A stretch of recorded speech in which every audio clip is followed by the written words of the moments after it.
जय हिंद, वंदे मातरम। दोस्तों, ये वीडियो बहुत ही ज़्यादा इंपॉर्टेंट होने वाला है, बहुत ही महत्वपूर्ण होने वाली है, क्योंकि अब बात आ चुकी है हिंदू और मुसलमान की। इस वीडियो में मैं आपको दिखाऊंगा मुसलमानों को किस तरीके से हिंदुओं के खिलाफ भड़काया जा रहा है, उनको रेडी किया जा रहा है ताकि वो हिंदुओं के घर में घुस करके उनको मारे। और लिटरली ये बताया जा रहा है कि मंदिर को तोड़ो, हिंदुओं को मारो। कहानी किस तरीके से टेररिज्म की ओर बढ़ रही है और जम्मू कश्मीर में जो घटना घट रहा है, जहाँ पर हमारे सिक्योरिटी पर्सनल्स के ऊपर, वैष्णो देवी जाने वाले श्रद्धालुओं के ऊपर हमला हो रहा है, इसके पीछे कारण क्या है मैं आपको बताना चाहता हूं। एक खबर जिसे सुनकर के आपको थोड़ा बहुत सुकून महसूस होगा कि जम्मू कश्मीर में जो टेररिस्ट एक्टिविटी है वो बहुत ज़्यादा बढ़ चुकी है। लश्कर ए तैयबा, जैश ए मोहम्मद जैसे टेररिस्ट संस्थान जो है वो जम्मू कश्मीर समेत अयोध्या और भारत के कई सारे इलाके पर हमले करने के फिराक में थे, लेकिन इंडियन आर्मी सिक्योरिटी पर्सनल्स ने उनके सारे कोशिशों को नाकामयाब कर दिया है। देखिए, घटना ये हुआ है कि जम्मू कश्मीर पुलिस को एक इनपुट मिलता है। इनपुट ये था कि हंदवाड़ा के जंगलों में एक टेररिस्ट छुपा हुआ है और कुछ बड़े अटैक करने का प्लान कर रहा है। इनपुट मिलते ही जम्मू कश्मीर पुलिस 30 राष्ट्रीय राइफल्स और स्पेशल फोर्सेस ने मिलकर के एक ज्वाइंट ऑपरेशन लॉन्च किया। उस ज्वाइंट ऑपरेशन में जंगलों में घुस करके उसे ढूंढा गया, और जब ढूंढा गया तो पता ये चला कि टेररिस्ट तो मौजूद है, लेकिन वो फोर्सेस को देख करके सरेंडर भी करना चाहता है। जब वो टेररिस्ट सरेंडर किया तो उनके अंदर से बहुत सारे इंफॉर्मेशन भी बाहर निकले। ये हिजबुल मुजाहिदीन का एक टेररिस्ट था और नाम है जाकिर हमीद मीर। इस टेररिस्ट को पाकिस्तान से भेजा गया था और पाकिस्तान में बैठे हुए इनके आका, उनका नाम था ज़हूर अहमद मीर, उनके साथ में यह टेररिस्ट टच में था और उन्हीं के आदेश पर इस तरीके का अटैक करने का प्लान कर रहा था।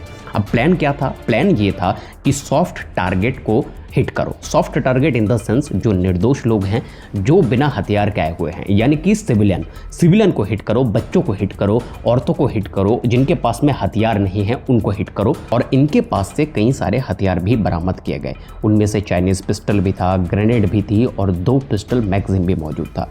अब बात यहीं से बिगड़ जाती है कि नरेंद्र मोदी जब तीसरी बार प्राइम मिनिस्टर की कुर्सी पर बैठता है तो ये जो आतंकी है इनका सनक जाती है। ये पूरी तरीके से पागल हो जाते हैं, क्योंकि इनका पसंदीदा कोई कैंडिडेट पीएम के सीट पर नहीं बैठा है। अब जरा सोचिए, पीएम की कुर्सी के लिए 2 ही आदमी उम्मीदवार के तौर पर थे, एक तो नरेंद्र मोदी और दूसरे हमारे कांग्रेस के राहुल गांधी साहब।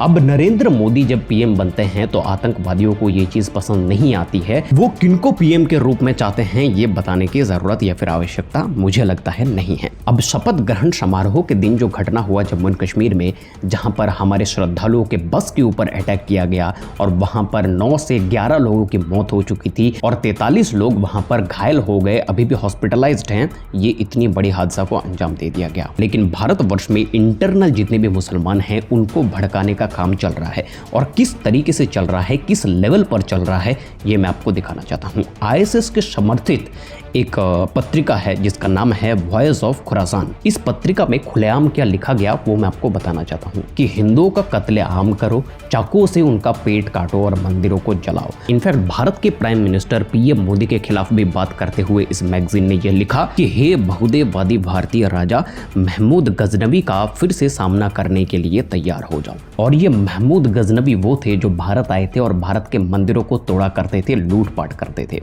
इनफैक्ट ये पत्रिका भारत में रहने वाले मुसलमानों को ये कह रहा है कि गैर मुसलमानों को चाकू से मारो, इनके मंदिर, घर, कार, संपत्ति, फसलों में आग लगा दो और हिंदुओं के भीड़ भाड़ वाले इलाके पर अटैक करो, वहां पर निशाना साधो। और सिर्फ भारत की बात नहीं, स्पेसिफिकली भारत के असदुद्दीन ओवैसी के खिलाफ बीजेपी के तरफ से खड़े होने वाले जो नेत्री है, जो चुनाव लड़ी थी, उनके खिलाफ भी जहर उगला गया इस पत्रिका में। मैं मानता हूं ये मुस्लिम कंट्रीज की पत्रिकाएं हैं, लेकिन ये भारत के अयोध्या में राम मंदिर को तोड़ने की बात करते हैं, ये हमारे प्राइम मिनिस्टर नरेंद्र मोदी को मारने की बात करते हैं। तो ये जो दंगाई भड़काने वाली काम चल रही है, मुसलमानों को हिंदुओं के खिलाफ खड़ा करने का काम चल रहा है, इसके बारे में ये जो लिब्रांडो लोग हैं, यानी कि ध्रुव राठी हो गया, वो वीडियो बनाया था कि हमारा अब्दुल अलग है, वो कहाँ गए? उनका ये कहना था कि सभी मुसलमान शांति का प्रतीक है। तो उनसे मैं कहना चाहता हूँ कि क्या शांति इसी तरीके से आएगा? क्या शांति हिंदुओं को मार करके आएगा, उनके फसलों में आग लगा करके आएगा, उनको चाकू से मारने से आएगा, मंदिर को तोड़ने से आएगा? इस तरीके से शांति आएगा क्या सर? और अभिसार सर्मा और रवीश कुमार और नैया पार एडुकेशन करके एक चैनल है, इसका नैया तो कांग्रेस पार करवा ही रहा है मेरे भाई।